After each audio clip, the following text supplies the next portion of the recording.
I think, Josh is a special talent, and we're very, very lucky to have him on board now on a permanent transfer. But we have got a very, very big squad of talented players.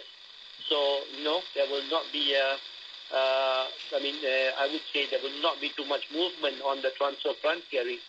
So they can't expect too many more faces in. What about out then? Well, we've got a big squad. We've got a good squad of players, and I know unless somebody, knocks on my door and insists on leaving, nobody's leaving. Nobody's leaving until somebody knocks on your door. I think that's what you said, Shebby. Unless they break my door down and insist on leaving, I'm not allowing anybody to leave. Okay, that's the player side of it. What about the search for the new manager? Can you tell the fans anything at present? I mean, there's quite a few questions here, but how many people have applied? Have you interviewed anyone yet? How many on the shortlist? Is there a shortlist? More importantly, how long before a new man is actually appointed? At this moment in time, we are looking for a manager. We're looking to offer a short-term contract, a 6-month contract with specific targets. Upon achieving those targets, it will trigger off a longer-term contract. So we are looking to reward success, not reward failure. And I would say that there's not too many people about who think that is right. Let's just clarify this. You just said you're offering a short 6-month contract, if I heard rightly, with the potential of turning that into a bigger contract. Yes, indeed. So we want to reward success. Right. So that surely is a shift in your policy, isn't it? Certainly, the best laid plans, can go wrong. You look for long-term stability. But I think right now, the situation is that, we've got to get everybody, has got to be on a footing where we all want to pull together to achieve certain targets, So, there's no time, to say, frankly, Gary, there's no time, to indulge in someone, who thinks he can come in and have 3 years or 4 years on his contract and take his time about, what we set out to achieve.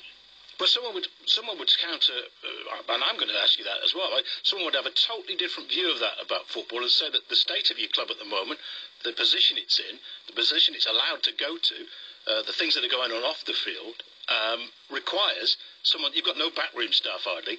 Surely it requires someone to come in with a team of people.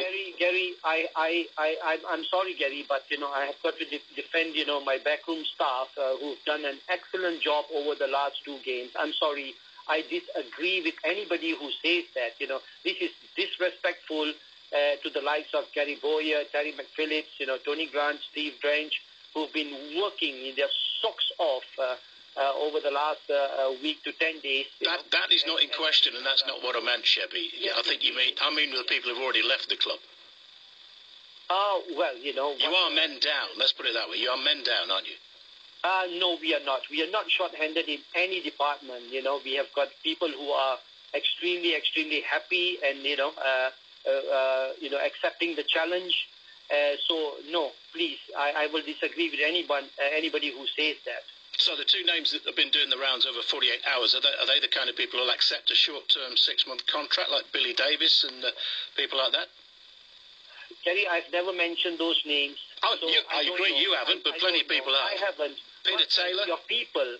Plenty of people, but who are these people? Any name that comes up nowadays, it's ridiculous, Just somebody plucks a name out of the air. The next thing you know, it's in the press, and the next thing you know, the poor gentleman, whoever he is being pilloried.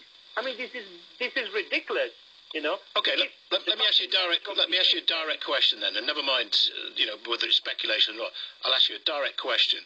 The name Peter Taylor seems to have emanated from India itself. Has he already met with Balaji Rao?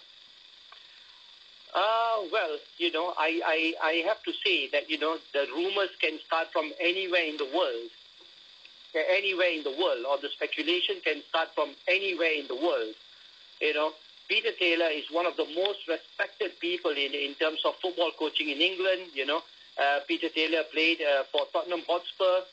I worked with Peter when I think this must have been about 7 or 8 or 9 years ago when he was a guest on ESPN in Singapore. I've got great respect for the man, and please, Gary, please tell people out there, please leave a respected gentleman alone. Nobody's asking about the respect or whatever. We're just asking a question. Has he actually met with Balaji Rao? And you would know that, Gary, wouldn't you? Gary, yes, I would know that. If anybody has met with Mr. Balaji Rao, I would be the first to know. If anybody wanted to meet Mr. Balaji Rao, I will be the first to tell Mr. Balaji Rao. Okay. No specific note. That was a specific question because you said it was all rumours. I was just asking you then, as a fact, has he met Balaji Rao? Who has met Mr. Balaji Rao? Peter Taylor. Has he met with Balaji Rao? No. Okay, thank you. That's all I was asking, really. The 2 wins over Christmas, as you said, have gained valuable 6 points, leaving the club 5 points off the playoff spots, 10 points from safety. And as you mentioned before, as I was going to mention, Gary Bowers and his team has obviously got something out of the players that has been lacking for some time. Oh, well, everybody has got their own way of coaching. Everybody has got their own, man management skills, managerial skills. Like I said, credit where it's due. It's been refreshing. It's been wonderful, and we are intent on continuing that. I think I've got texts in already flying in about the 6-month contract you're offering people. People are not having that, Shebby. And we've got plenty in front of me saying, you must be joking. Who's going to take a 6-month contract? Well, if somebody has got the ambition, somebody has got the knowledge, somebody has got the experience, there will be people who will take the job. And like I say, don't forget, it's easy. This really gets me, Gary. How silly are people? They listen to a 6-month contract and then they stop there. Why don't they bloody listen to the whole sentence, right? 6-month contract, set targets, achieve it, it triggers off a long-term contract. So it's a carrot for a longer contract. How difficult is that to understand? So you're saying you're setting it out as a 6-month interim period for a longer contract? Exactly, like I said at the top of the program, we reward success. So if you achieve set targets, the world is your oyster. Okay, is Gary Bowyer a man who could accept a 6-month contract with the promise of a further contract? No, I think, Gary is a pillar of the club. Gary's been responsible for so many of the talents that are coming through, so many talents that are going through. And, I personally, I will not subject Gary Bowyer to the kind of treatment, it seems to be commonplace, around the club. No, he's a respected gentleman, and I want, and his pride and his dignity is very, very important to us. Okay. Let's not mention names. We've been there. How far off do you think, from the fans' point of view, for you announcing here is our new manager? Well, the fans can't agree among themselves who should be the manager. So, well, you're to decide that, not them, aren't you? Exactly. So how long do you think, Shebby? No, I don't want to get involved in that, Gary. I don't want to get involved in that. On the back of, back-to-back wins, with great harmony, great team spirit, great fighting spirit from the players. Why do we want to spoil all that, by... Well, that's a contradiction, Shebby. That's a contradiction. I've just asked you if Gary is in contention for that. You said no. So he's not going to pick up the mantle, so it must be someone coming in new.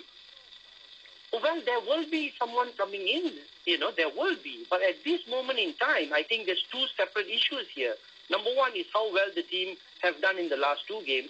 And the second issue is getting somebody in. So we got to treat that separately. Praise where it's due, respect where it's due, and we keep working on getting the manager. Okay, just a couple of other quickies. You mentioned the backroom team and what they do, and quite rightly, they've got 2 wins, and that is fantastic. Could you clarify a couple of things for us? Colin Hendry, his role, what is his role now at the club? Colin Hendry, stalwart of the club. He's now assistant coach, or rather he's assisting in coaching the under-21 or the reserve team, as they used to be known. It's more under-21 now. And, he has been assisting Gary Bowyer in that team. So long term, he's still got a position. Pardon? Yes. Okay. He's got a contract, and he's at work and he's happy, and Gary's happy with him. Okay, and David Dunn is on everyone's lips too. Signed a new deal last season with, we believe, some kind of coaching strand added into that he'd like to do. Why is he seemingly fell off the planet somewhere? He's nowhere to be seen on the squad sheets, didn't even travel to Barnsley. No, Dunny, unfortunately, he's been having this recurring calf injury, which just seems, just doesn't seem to want to go away. And, our medical staff, our medical experts are dealing with that. So he's basically out because he's injured? Yes, yep. Indeed. I mean, Okay. Thanks for clearing that up, because there was lots of rumours that he wasn't injured, that he was fit to play. Rumours, Gary, come on, rumours. Oh. Well, if I was to sit here, I would have to take over your show, Gary. Shebby, the only way to get rid of rumours is to get answers. And you know that. And that's what we're trying to do. And what we're trying to do is ask the man in charge for the answers, and that's what you did. Yes, and thank Gary. you for that. No, I meant that as a joke, Gary. And thank you for that. I'll be with you for 4 hours every day on the radio. Listen, it's all great publicity. Sadly, it's the wrong kind of publicity for your club at the moment. Now, there's been no secret made, Shebby. I'm glad you're smiling. The boardroom, the power struggles within the club, which is not helping anyone, it seems, and it's something the fans have sensed for a long time. Can you honestly reveal to us tonight why Mr. Shaw and Mr. Agnew were summoned, or did they request to go to Pooney to meet the owners over the Christmas period? No, Gary, that's not something that I can talk about or want to talk about. I mean, that's entirely up to my bosses. That question is not for me to answer. But you must know the reason why. Or can you tell us then, were they summoned or did they request to go? Well, it makes a difference to it, doesn't it? It does make a difference. I mean, no comment. No comment. This is entirely private, between my bosses and us. So it cannot, we cannot share anything in public. All right. Then I fear for a yes or no on this then, because if you can't answer this one, we've got problems. Who is actually in charge of things at Ewood Park right now? Who is steering the rudder? Is it you, Derek Shaw, Paul Agnew, or is it all three of you? Well, the last time I checked, it was me. So as I spoke to you at the Fans Forum many moons ago, and I asked you if Steve Keane was to be fired, who takes that decision? You said it is you. It's the same thing now. It is you making the final decisions. Yes, it is, yeah. Okay. So we just await the decision from yourself then on a new manager who will take a 6-month contract. Yes, Gary. Thank you so much. All right, Shebby, many thanks for your time. Thank you. No worries. Bye-bye. Bye-bye. Shebby Singh, with the latest. We've been trying to speak to him for a few days. He agreed to come on. There's the questions, and there were the answers. Thank you very much.